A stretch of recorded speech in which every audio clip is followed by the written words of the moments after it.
मान इसके बारे में कोई बताएं, पेशावर के स्टेडियम से मुताल्लिक कोई अपडेट है?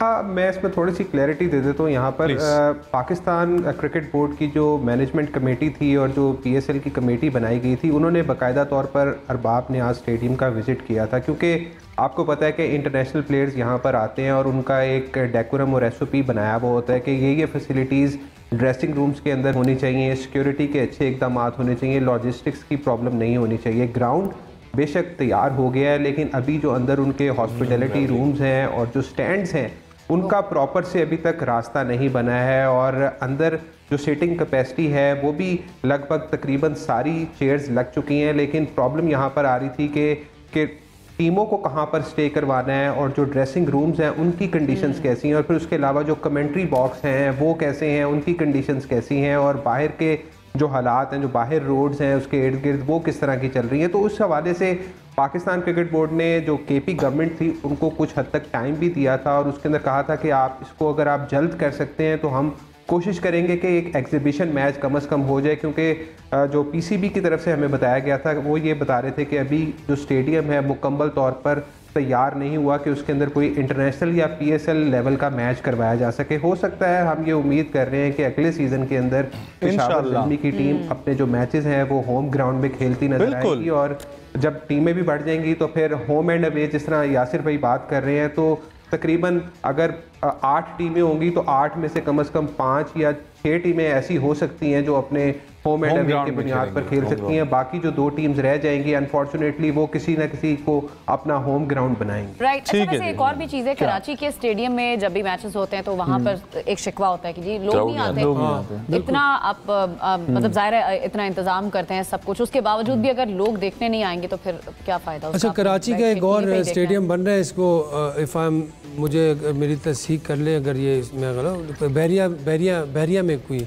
वहाँ पे स्टेडियम बड़ा state of the art stadium, पता नहीं उसकी क्या सिचुएशन है, क्या पोजीशन है। वो कब तक कंप्लीट हो रहा है? काफी दूर है ये मेरे ख्याल से पहले भी यही लोगों को काफी दूर है वहाँ, वो वही पड़ता है कराची से बाहर। वो जो है ना उधर पार्किंग वार्किंग का मसला नहीं होगा, लेकिन यहाँ पे ना यहाँ पे वॉक का बहुत लंबा है। यहाँ पे 3 किलोमीटर वॉक करनी पड़ती है नेशनल स्टेडियम कारसाज के इस तरफ। मेरे ख्याल से गाड़ियाँ, यही वजह है वहाँ पे लोगों का रुझान। नहीं ऐसा नहीं है, देखिए हम तो कब से क्रिकेट खेल रहे हैं और हमेशा हमने देखा कराची में काफी लेवल में हमेशा वहाँ पे क्राउड होता है। पाकिस्तान के एटलीस्ट मैच में तो होता है। इंडिया पाकिस्तान का जो मैच था सुबह 8 बजे क्राउड पूरा जैम पैक था। मतलब वहाँ के लोग देखना चाहते हैं, आना चाहते हैं, सिक्योरिटी प्रॉब्लम की वजह से इजीनेस हो। इवन मुझे याद है कि जब T20 होता था, पाकिस्तान का T20, सियालकोट स्टेडियम जो है 6 दफा जीती है T20 डोमेस्टिक का, तो उसमें शुएब मलिक और सारे प्लेयर्स खेल रहे होते थे।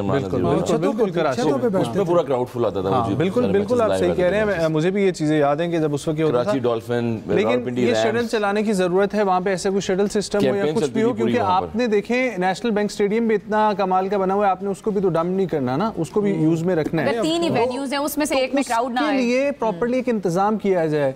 वो तो प्रॉब्लम है थोड़ी सी हमारे यहाँ पे कि फैसिलिटेशन में। मैंने बड़े रिलायबल किसी वेबसाइट वगैरह पे पढ़ा था कि बहरिया में जो स्टेडियम बन रहा है वो स्टेट ऑफ द आर्ट है और बड़ा उसका ये वही होप्स हो कि पाकिस्तान के अंदर एक चीज बन रही है। मैंने कहा शायद अगर इस पाकिस्तान के अंदर एक चीज बन रही है बड़ी अच्छी होनी चाहिए। लेकिन अगला सवाल मेरा ये है आप तीनों से कि आपके लिए बेस्ट फाइंडिंग ऑफ पीएसएल क्या रही है अभी तक? Finding in players. अच्छा, देखिए कुछ प्लेयर्स हैं जिस तरह हसन नवाज है, he's been very mature, अच्छी इनिंग्स खेली उन्होंने, क्वेटा की जीत में एक अच्छा किरदार अदा किया और वो मजीद पॉलिश हो गए। मजीद पॉलिश है। अच्छा, एक मजे की बात कि उनको ओपन जब कराई उधर वो परफॉर्म नहीं कर सके 2 मैचेस में। उनको नंबर 6 पे लेके गए। याद है मैंने आपको क्या कहा था एक हमारे कोच कि अगर कोई किसी से रन ना हो तो उसको कौन से नंबर पे खिलाओ? 6 नंबर पे। थोड़ा बॉल वहाँ पे जाके बॉल पुराना हो जाता है, प्रेशर रिलीज हो जाता है। तो ये स्मार्ट कोच इस तरह भी करते हैं जिस तरह मैं भी मतलब स्मार्ट कोच बन सकता हूँ। बिल्कुल आप सिलेक्टर रह चुके हैं ना पाकिस्तान क्रिकेट बोर्ड में, आप सिलेक्टर रह चुके हैं as a batsman. And Naeem जो है, मोहम्मद नईम, वो बड़ा दलेर प्लेयर है, मास सदाकत, इज वेरी इंटेलिजेंट। इस तरीके से तो बहुत सारे हो जाएंगे। सलमान नहीं, मैं आपसे पूछना चाह रहा हूँ कि नाम नहीं होता ना मेरी जान, एक नाम किस तरह होगा? एक कोई वो थोड़ी है कि एक नाम होगा, बहुत सारे हो। अच्छा है जितने प्लेयर्स हमें मिले अच्छा है। असल मेरा सवाल कुछ और था ना, तो मैं सवाल से अकॉर्डिंग में जवाब लेना चाह रहा था। एक ब्रेक लेंगे, वापस आएंगे हमारे